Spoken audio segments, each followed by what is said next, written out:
Essa é uma produção da Sônica Podcasts Anywhere.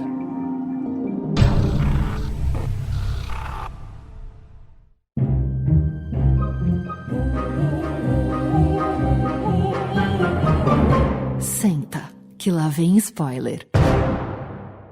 Muito bem, meus amores, estamos aqui de volta com mais um episódio do Senta que lá vem spoiler, sua dose semanal de spoilers de filmes, séries e indústria do entreter. Meu nome é Renato Sansão e hoje vamos trazer para vocês dicas de produções imperdíveis nos streamings nesse gelado e esperançoso mês de julho. Cunha, eu usei aqui gelado e esperançoso para falar do mês de julho. Qual palavra você usaria para definir este mês, meu caro? Fala aí. Olá, meus queridos, tudo bem com vocês? Rapaz, no meu caso não é bem uma palavra, é mais uma frase mesmo. Muito conteúdo bom e pouquíssimo tempo para consumir, cara. Esse foi meu drama nesse último mês. Mas o que eu tô trazendo aqui vai valer muito a pena. Muito bom. E Paulinha, você que é a maior terrorista dessa mesa aqui, cara, teremos mais dicas de terror no Imperdíveis desse mês? Oi para todos, teremos. Assim como Cunha, tá valendo a pena. E eu diria que julho, além de ser gelado, tá nostálgico. Eu vou trazer uma dica que eu acho que vai fazer o pessoal dos 30 aos 40 ficar bem feliz. Maravilha. Temos aqui também o nosso Marcudo. Ô, Marcudo, na pautinha compartilhada aqui, a gente viu você editando ali, você ia falar de Loki, mas mudou de última hora. O que você tem contra Loki, ô rapaz? Fala, pessoal. Eu ia falar de Loki, mas aí eu lembrei que em Loki o que não falta é falação, né? Então achei melhor deixar só o que a gente debateu lá no episódio 152 mesmo. Episódio 152 tá uma loucura. E temos aqui também a nossa Rafa Gomes. Rafinha, bem-vinda ao Imperdíveis do mês.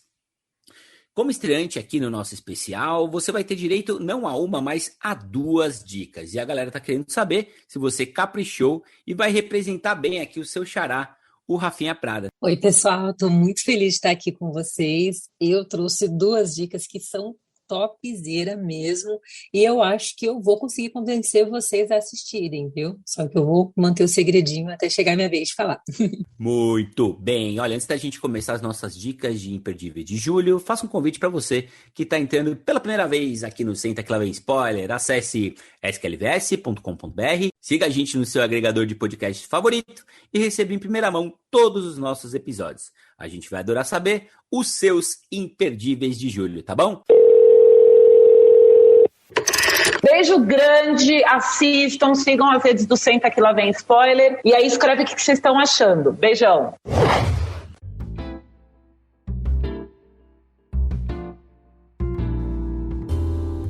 Pessoal, eu vou abrir aqui as dicas com uma trilogia que foi muito especial para mim. Eu vou falar da Rua do Medo, que estreou agora em julho no Netflix. E são 3 filmes que vão estar interligados por uma história maior. Bom, Rua do Medo se passa em Shadyside, que é uma cidade em Ohio, na qual os moradores claramente não estão muito felizes com seus destinos, que estão selados, e a cidade, a cada 2, 3 décadas, enfrenta um massacre mal explicado. O que a gente diria ali no estilo serial killer. O que é interessante da gente falar de Rua do Medo? Só essa sinopse seria um filme comum de terror. Porém, Rua do Medo traz uma série de elementos para aqueles que, assim como eu, foram muito fãs dos filmes de terror para jovens adultos, aquela literatura infanto-juvenil de Goosebumps e Hora do Arrepio, que tem aquele elemento anos 90, aquele estilo de crime que a gente ficou muito acostumado com Halloween, Pânico. Para quem assistiu ou está curioso para assistir, vocês vão sentir uma certa semelhança, uma lembrança de Stranger Things, não é por acaso. A diretora de Rua do Medo é casada com um dos criadores da série Stranger Things e uma das roteiristas integra o time de roteiristas de Stranger Things. Então, a gente tem ali algumas referências que vão dar esse tom. No entanto, as ambientações e os formatos são diferentes. Para quem, assim como eu estou com 34 anos, tem uma história de gostar de filmes, de livros de terror, vai se sentir muito amparado. E eu acho que mesmo para quem não gosta do formato terror, a gente tem aí uma versão um pouco light. Ainda que a gente tenha histórias de bruxas, elementos sobrenaturais, a gente tem mortes sangrentas e tudo isso faz parte dos elementos que compõem Rua do Medo. A gente tem uma história que é leve, a gente tem personagens que são cativantes, a gente tem atores e atrizes ali no âmbito infanto-juvenil. Então, eu queria dizer que eu acho que vale muito a pena. Tem séries de terror que a gente vê que são muito preparadas para os connoisseurs, para quem tem muito conhecimento de cinema. Tem séries de terror que são muito bem produzidas. Não é o caso de Rua do Medo. Eu acho que Rua do Medo é uma série para quem é fã do gênero. É uma série para quem vai curtir. Você vai sentar ali e eu acho que se sustenta um filme após o outro. Eu achei divertido, né? Para começar, eu achei muito interessante esse formato de toda semana você ter um filme novo, né? Parece ali uma franquia, né? A gente nunca havia experimentado isso aí na Netflix, nem em nenhum outro serviço de streaming, né? Mas eu confesso que, cara, uma coisa que me incomodou um pouco foi o desespero que a série tem de te agradar, especialmente o primeiro filme, em relação à trilha sonora. Ela fica de 5 em 5 minutos te jogando Radiohead, Iron Maiden. Assim, olha como eu sou legal, olha que legal, década de 90. Mas aí você olha um pouco para aquele cenário da década de 90 e não é muito convincente. Você olha para aqueles adolescentes, eles são de hoje, não da década de 90. Não fosse a trilha, né? E eu acho que também faltou um pouquinho, assim, o que eu senti, né, de identidade própria. Eu achei referência a outros filmes o tempo inteiro, né, mas de uma forma geral, bem divertido, assim, vale muito como passatempo, gostei. E eu não vi o terceiro ainda, estou bem ansioso para ver esse terceiro, né, ele muda bastante a estética, né, mas realmente, como você falou aí, para quem é fã de filme de terror, de suspense, tem que ver. Só para completar, Cunha, você não está errado. Algumas pessoas trouxeram essa crítica porque Rua do Medo foi desenvolvida a partir de uma lógica de algoritmo da Netflix. Eles fazem bastante isso. Eles observam o que está agradando e produzem a série baseada em vários elementos. Então, de fato, Rua do Medo tem essa sensação, você não está enganado. Mas, como você mesmo concluiu, eu acho que diverte, eu acho que o time de atores mirins é muito interessante, é um time de peso. A gente tem aqui Ana Madeira, Olivia Welch, Gillian Jacobs, Sadie Elizabeth, que fez Stranger Things. Então, assim, tá valendo a pena. E é o que você falou, a gente pode assistir o primeiro, dá um tempo, assiste o segundo, e dá um tempo, conclui com o terceiro. Imperdível.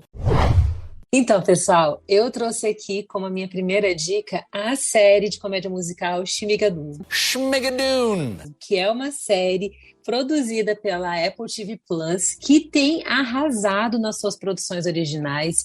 Eles acabam ficando muito na miúda, não divulgam muito suas produções, mas é impressionante o quanto a Apple investe, não apenas em elenco, mas também na sua parte de produção. E aqui a gente tem essa dupla de atores, né, a Cecily Strong e o Keegan-Michael Key, como esse casal, Melissa e Josh, que faz uma viagem na tentativa de consertar o seu relacionamento fracassado. Mas eles só vão acabar descobrindo que eles estão cada vez mais distantes um do outro.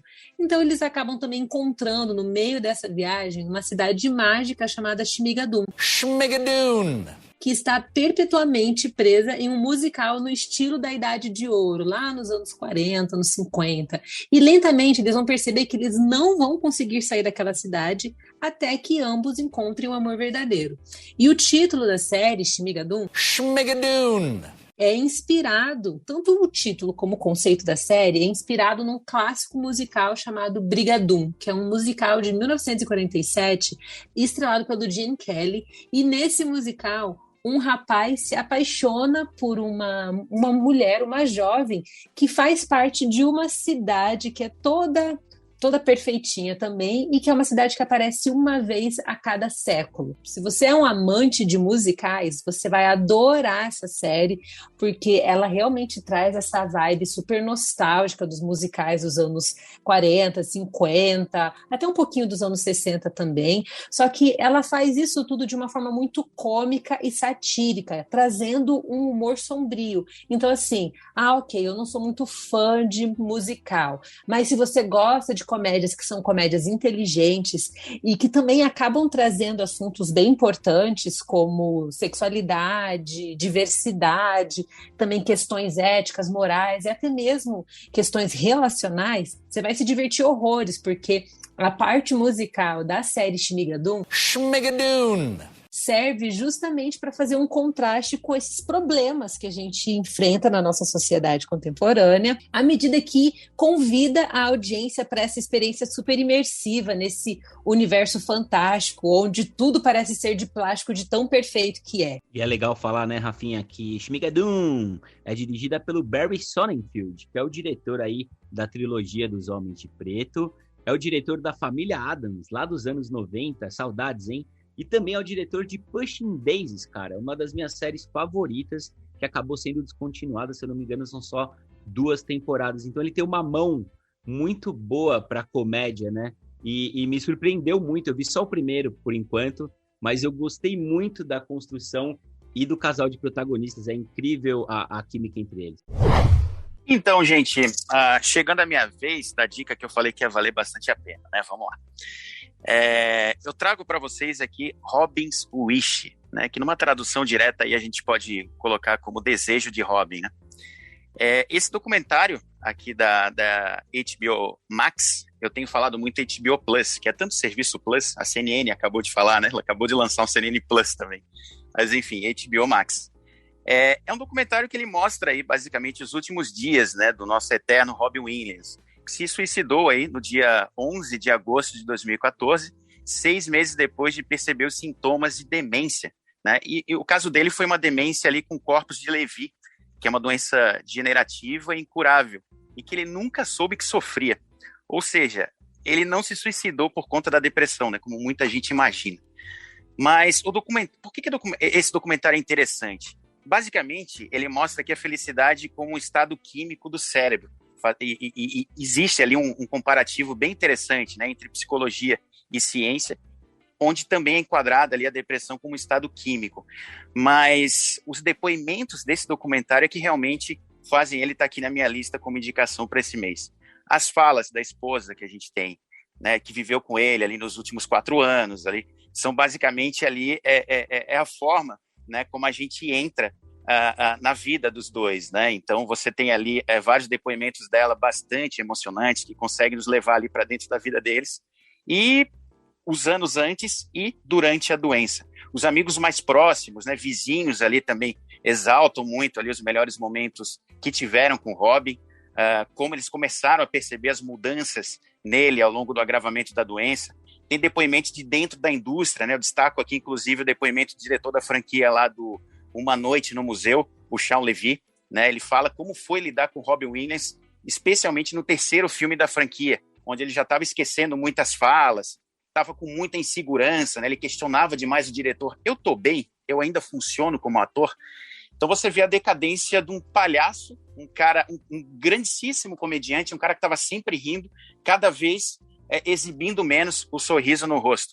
Mas o documentário ele também destaca o quão espetacular, né, foi o nosso Robin Williams aqui. Ele nos mostra que ele tinha também ali uma forma completamente diferente de raciocinar, né? E quem conversava com ele sempre relatava que era muito difícil acompanhar as conversas com ele, porque ele era muito inteligente e tinha um timing para comédia assim único. E aí no final esse documentário fecha com uma cena ali bem emocionante, que com facilidade aí vai fazer qualquer fã do Robin aí vir as lágrimas com uma facilidade muito, muito grande, assim. Eu chorei feito bebê quando eu estava assistindo. Eu assisti no notebook esse documentário, e aí o meu pai me encontrou justamente no final desse documentário. Eu estava chorando muito, aí eu fechei o notebook e falei para ele, cara, acabei de assistir um documentário sobre o Robin Williams e foi difícil. E para fechar aqui, o Robin Williams ele tinha um desejo, né, que é o que dá nome a esse documentário, né? E ele sempre assinava esse desejo que ele tinha em todo autógrafo que ele dava, que a mensagem é: minha missão é fazer as pessoas sentirem menos medo. É muito bom, recomendo muito que vocês assistam. Acho que todo mundo já ouviu a frase, né, de que o palhaço faz graça para esconder sua dor. E o Robin Williams especificamente, para mim, é um grande ícone. Tem muitos filmes dele que eu gostava, eu sempre fui fã. E eu não tinha pensado em assistir o documentário justamente para não me entristecer, mas você comentou de um jeito, você falou de um jeito que é justamente isso que eu acho que é a mensagem que ele sempre quis passar. Não tenha medo, vá fundo nas suas emoções, que talvez seja a grande salvação, seja a única forma da gente conseguir sobreviver, é a gente, de fato, enfrentar tudo que a gente sente. Bom, pessoal, eu vou falar agora de Black Summer, lá da Netflix. Eu não duvido que muita gente, né, quando vê mais uma produção com temática de zumbi, já tem aquela má vontade imediata. Eu mesmo sou assim, depois de quase 10 anos de The Walking Dead, que eu já abandonei faz uns 3. Depois aquela trolha do Zack Snyder também, que vai ter mais, né? Mas lá em 2019 eu resolvi dar uma chance para Black Summer, que estava estreando na Netflix. E eu fiquei grudado até o final, né? Primeiro que são 6 episódios, tanto na primeira quanto na segunda temporada, que estreou agora no fim de junho. E eu acho que a série tem aquele frescor que The Walking Dead tinha quando era mais cru, era mais agoniante, né?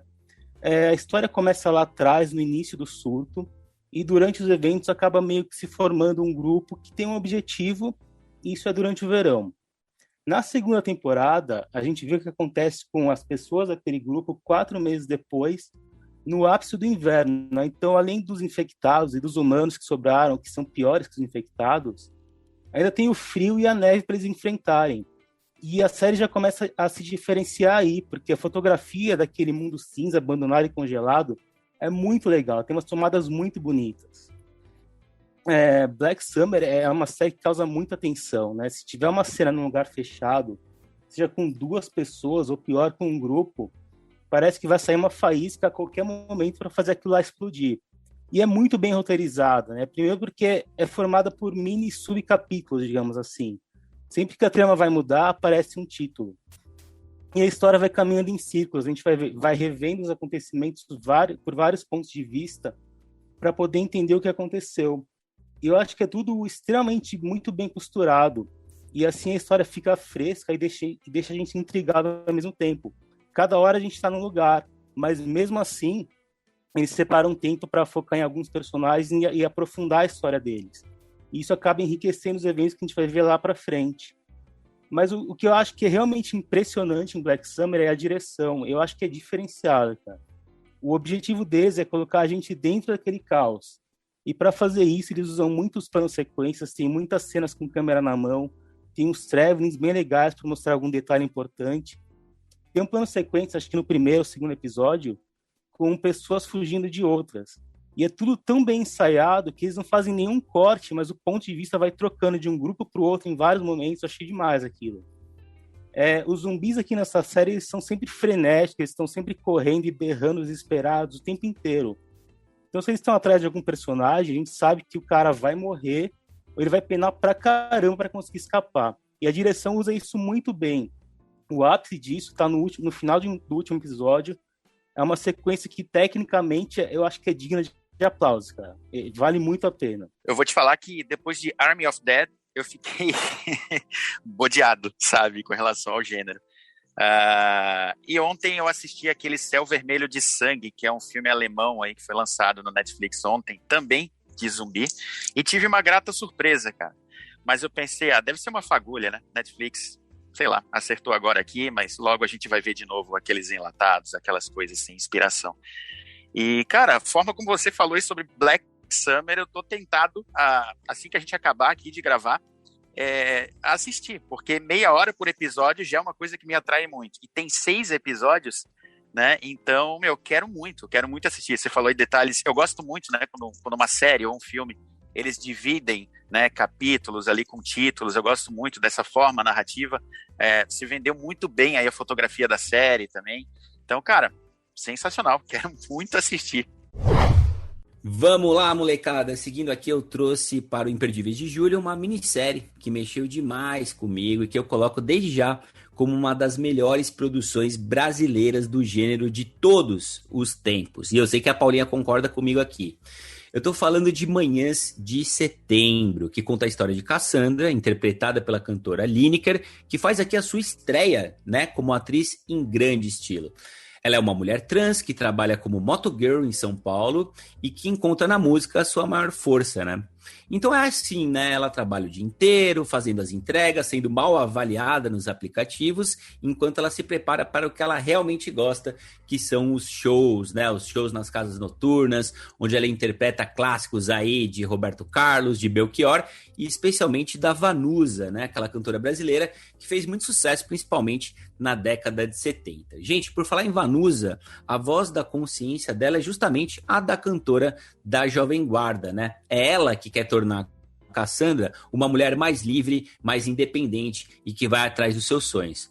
Quando as coisas começam a dar certo para Cassandra, inclusive com seu namorado, interpretado pelo excelente Tomás Aquino, né, o pacote lá de Bacurau que também teve em Boca a Boca, eis que aparece um filho seu de cerca de 10 anos de idade com a mãe do menino, né, que é feita pela Karine Telles, a motoqueira lá de Bacurau. Tanto a direção quanto o elenco, gente, estão afiadíssimos, né? Além dos nomes que eu mencionei aqui, a gente tem também o Gero Camilo, que a Paulinha adora, o Paulo Miklos, e a Linda Quebrada, né? Que foi super premiada lá no Doc Bicha Travesti. São apenas 5 capítulos de 30 minutinhos cada um, que você assiste assim como se fosse um filme mesmo. Gente, Mês de Setembro tá lá na Amazon Prime Video e é totalmente imperdível. E ela é tão imperdível, mas tão imperdível, que tem programa aqui no Senta Que Lá Vem Spoiler, nosso episódio 150 especialíssimo, com a presença da Karine Telles, que contou pra gente um pouquinho mais dos bastidores dessa super série. Um dos grandes méritos, além, claro, da atuação, é que a gente viu que toda a temática trans, ela tá na frente e atrás das câmeras. A gente sabe que na direção, a gente tem uma diretora que integra essa comunidade. É impressionante como isso altera o olhar e como fica uma série leve e, ao mesmo tempo, necessária para o momento que a gente está vivendo. Não dá para perder Manhãs de Setembro. E só fazendo um adendo ao que o Sansa falou, a voz da Vanusa é interpretada pela Elisa Lucinda, porque a Vanusa já estava doente quando o projeto foi lançado, mas ela recebeu o projeto, gostou do projeto e foi muito endossado pelo filho dela. Então, assim, é muito lindo e música brasileira e atuações fantásticas, tem que assistir. E outra coisa interessante, né, Paulinha? Quando a gente falou aqui de Disclosure, né, Cunha? Documentário da Netflix, que trata das vivências trans nas telas, no cinema, né? Como são sempre personagens assassinadas ou que se suicidavam, enfim, com finais trágicos.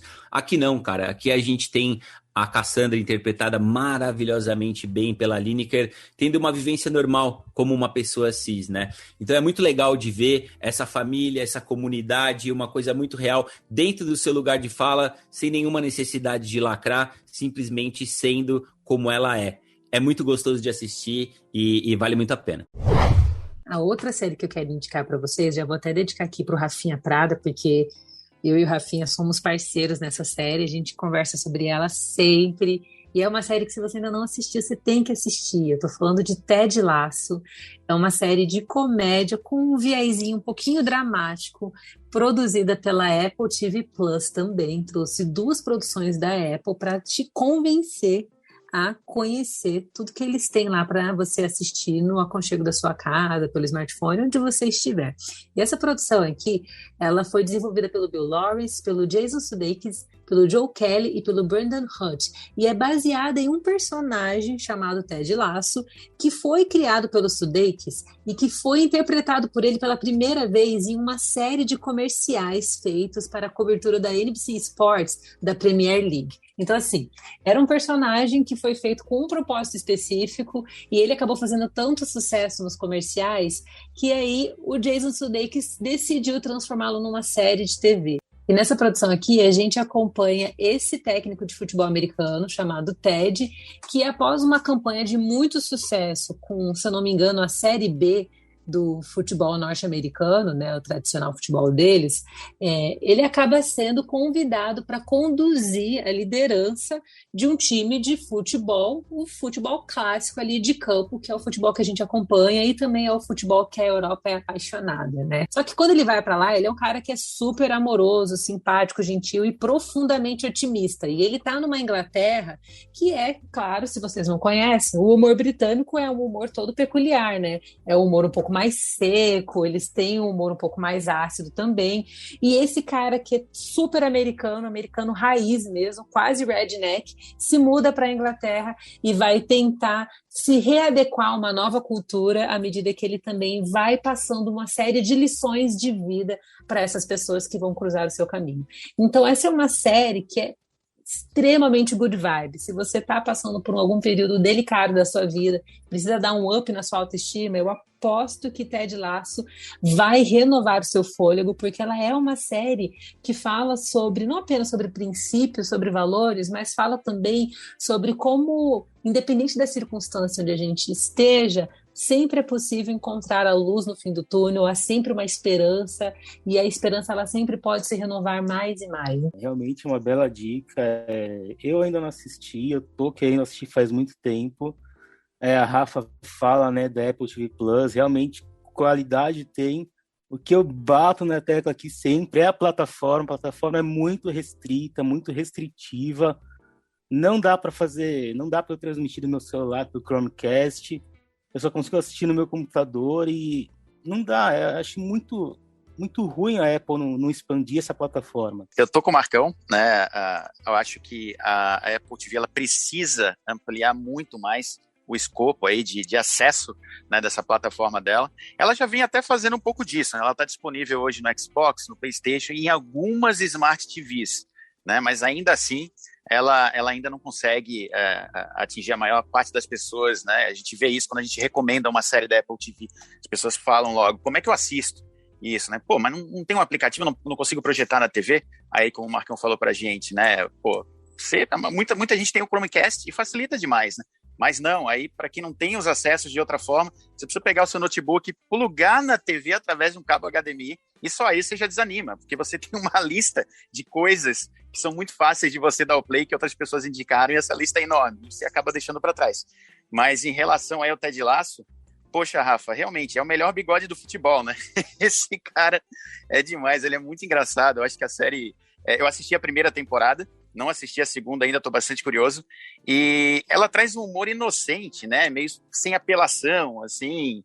Então, eu acho interessante que quando a Apple TV traz algo, ela quer entrar no ramo aí de comédia, até nisso ela faz com excelência, né? É uma comédia muito diferenciada, muito acima do que a gente tem aí. Bom, eu vou encerrar aqui com uma dica que eu acho que é imperdível de sempre, que é uma das minhas animações preferidas, Rick and Morty, que está na sua 5ª temporada lá na HBO Max. A temporada anterior, ainda na Netflix, saía aqui uma semana depois da estreia. O legal é que agora os episódios novos saem todo domingo simultaneamente com os Estados Unidos e já com dublagem em português para quem prefere. Eu vi que tem bastante gente reclamando dessa temporada, que parece ser diferente, mas eu discordo. Eu acho que no conteúdo Rick and Morty continua sendo ótima, cheia de nonsense, de escatologia e daqueles personagens bizarros e divertidíssimos que o Justin Roiland e o Dan Harmon com a equipe deles sabem criar. E é sempre bom lembrar que todo episódio de Rick and Morty tem cena pós-crédito, que é aquele rabicho de piada e algumas são geniais. E aproveitando que o pessoal da HBO Max escuta a gente, vamos valorizar mais o Adult Swim aí na plataforma, né? Coloca pelo menos todas as temporadas do Aqua Teen Hunger Force por lá, que eu vou gostar. Ô, Marco, do Rick e Morty, velho, aí você falou comigo, cara. É a minha animação favorita de todos os tempos. Acima de Simpsons, cara, acima de Futurama, acima de qualquer coisa, cara. Rick e Morty é genial, é fantástico. É legal lembrar, né, pra quem ainda não conhece, que é inspirado muito em De Volta para o Futuro também, né? Quando a gente tem o Doctor ali, né? No caso, o Rick e o Morty, que é o neto dele, né? Que lembra bastante o McFly. E é muito divertido, cara. E o que salta aos olhos no Rick e Morty, além da qualidade do roteiro, né? São as construções com referências a várias coisas da cultura pop, né? Então, Rick e Morty é genial ao fazer isso. É uma série que tem muitas camadas, né? Parece uma coisa inocente no começo. As piadas escatológicas são as melhores piadas escatológicas que eu já vi na vida. E eu dei muito boas risadas com as 4 primeiras temporadas. Tô curioso pra ver essa 5ª, cara. Cara, Rick e Morty. Você também, né, Sans? Você também me recomendou muito isso, né? Você começou a assistir isso e aí eu entrei de cabeça lá na primeira temporada, fui até a 2ª. Tô em débito aí com a 3ª e quero muito assistir a 4ª aí, depois que o Marcão aqui recomendou pra gente também. O que eu acho mais legal de Rick e Morty, de uma forma geral, esse balanço que eles conseguem ter entre o humor e a tragédia o tempo inteiro, né? Então, isso é mágico. Acho que é parte da substância principal aí dessa animação espetacular, Quero muito assistir a 4ª temporada. E mais uma coisa genial de Rick e Morty é que no original, né, o Justin Roiland, um dos criadores, além de ser um dos criadores e roteiristas, ele faz a voz do Rick e a voz do Morty, cara. Você encontra, inclusive, no YouTube, alguns vídeos dele fazendo a voz dos dois e enchendo a cara. Então ele dá um gole, porque o Rick tem aquela voz de bêbado, né? Ele dá uns arrotos e tal. E, cara, ele faz os dois, é tão incrível de ver, mas a tradução, né, Marcudo, a dublagem aqui em português não fica atrás, as piadas são super atualizadas pro nosso universo, né, tipo Marjorie este ano, né, coisas desse tipo, né, não é no ano passado, é Marjorie este ano, as gírias, sabe, é muito bem colocado e é muito gostoso, cara, inclusive queria mandar um beijo aqui pro Ciro, né, o Cirinho da massa, né, meu sogro, que me lembra demais o Rick Sanchez. Olha, eu vou seguir a lógica que eu sigo desde que eu comecei a acompanhar o podcast. Se tem selo Marcudo de qualidade, não tem arrependimento. Eu vou ver o filme Luca agora, aí depois eu conto pra você e pro Marcudo. Beijo. E é isso aí, minha gente. Gostaram das dicas? Então fiquem por dentro que toda última semana do mês, aqui no Senta Que Lá Vem Spoiler, a gente volta com as dicas do mês, uma cunhadoria de primeira para você escutar aí em ritmo de Olimpíadas, praticando a marcha atlética nas ruas de Floripa, como faz o Cunha, nadando contra o machismo e autoritarismo, como faz a Paulinha, dando saltos ornamentais entre as estrelas de Hollywood, como faz a Rafa, ou surfando as ondas dos podcasts de Mindfulness, preparando aquela naninha gostosão, como faz o nosso Marcudo. Valeu, criançada! Valeu, gente, foi excelente. E eu queria só fazer aqui uma comemoração a esse quadro, porque eu comecei a perceber que várias coisas que eu não seria normalmente impactada nos meus streamings, eu recebo dica de vocês. Então, assim, Black Summer e Ted Lasso vai hoje mesmo. Entre um jogo e outro das Olimpíadas, é hoje mesmo. E o documentário do Ramirez, eu vou preparar o coração e amanhã, com certeza. É isso aí, pessoal. Tem bastante coisa legal para assistir mesmo. E vamos lá, até a próxima. É isso aí, pessoal. Muito obrigada mais uma vez. Adorei que o pessoal já está anotando as dicasinhas ali. Espero que a Paulinha goste muito de Ted Lasso. É rapidinho o episódio. Tenho certeza que você vai querer maratonar tudo de uma vez, meu bem. É isso aí, minha gente. Se vocês estão em dúvida aí, estão com uma lista de muita coisa para assistir e não sabem se esses que estão em primeiro lugar têm muita qualidade e vale o seu tempo, o que a gente citou nesse programa aqui vale com certeza. Pode sair dando play na sequência. Muito obrigado, Cunha. Muito obrigado, Rafinha. Muito obrigado, Paulinha. Muito obrigado, Marcudo. Muito obrigado você que ouviu a gente até aqui. Um abraço a todos e até a próxima. Tchau. Beijo grande, assistam, sigam as redes do Senta Que Lá Vem Spoiler e aí escreve o que vocês estão achando. Beijão.